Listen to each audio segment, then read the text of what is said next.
قدرت به اشتراک گذاری داستان ها چیزی بیش از کلمات هستند. اینها پل‌هایی هستند که روابط را ایجاد می‌کنند.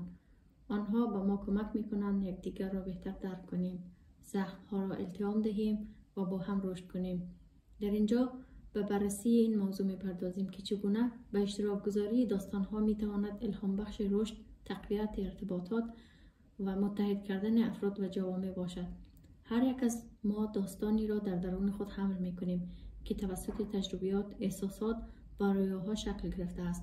همانطور که در طول زندگی عبور می‌کنیم، با مردم ملاقات می‌کنیم، مکان‌ها را بازدید می‌کنیم و لحظاتی را تجربه می‌کنیم که شخصیت ما را شکل می‌دهند. همه از دیدگاه منحصر به فرد ما دیده می‌شوند.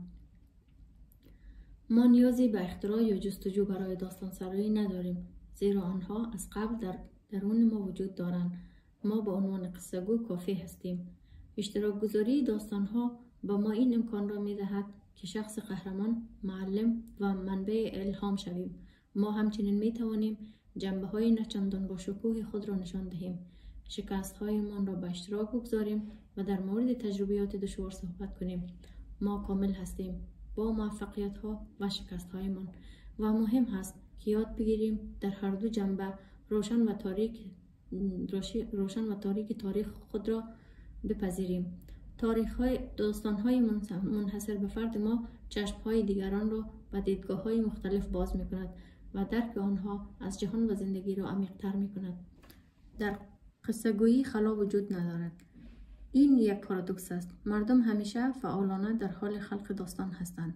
هیچ راهی برای اجتناب از آن وجود ندارد. این بخش طبیعی از طبیعت انسان است. متاسفانه اگر ما در مورد خود صحبت نکنیم، دیگران این کار را برای ما انجام می‌دهند و سپس ممکن است معلوم شود که همه چیز درست نیست. وقتی داستان‌های خود را تعریف می‌کنیم، این فرصت را داریم که به دیگران نشان دهیم واقعاً چه کسی هستیم، زندگی من چگونه بوده و چه چیزی برای من مهم است. این به جلوگیری از سوء تفاهم کمک می‌کند و باعث می‌شود دیگران راحت‌تر با ما همزاد پنداری کنند. راهی برای شناخت خود. اشتراک گذاری داستان‌ها به ما کمک می‌کند خود، نیازها و ارزش‌های من را بهتر بشناسیم. این ابزار فوق‌العاده‌ای برای خوداندیشی و درون‌نگری است. با ارائه فعالانه داستان‌های من شروع می‌کنیم به وضوح بیشتر بفهمیم چه چیزی برای من مهم است. آموخته‌های من و آنچه می‌خواهیم در آینده به دست آوریم چه چیزهایی هستند. چنین بازتابی از طریق داستان سرایی به ما کمک می‌کند تصمیماتی بگیریم که با آنچه واقعاً برای ما مهم است سازگار باشد. اشتراک گذاری داستان‌ها باعث ایجاد اعتماد به نفس و عمیق‌تر شدن ارتباطات می‌شود.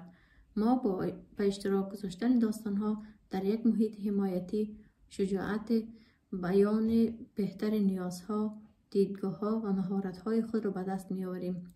این می‌تواند با ما در برقراری ارتباط با خانواده، جامعه و مقامات محلی کمک کند.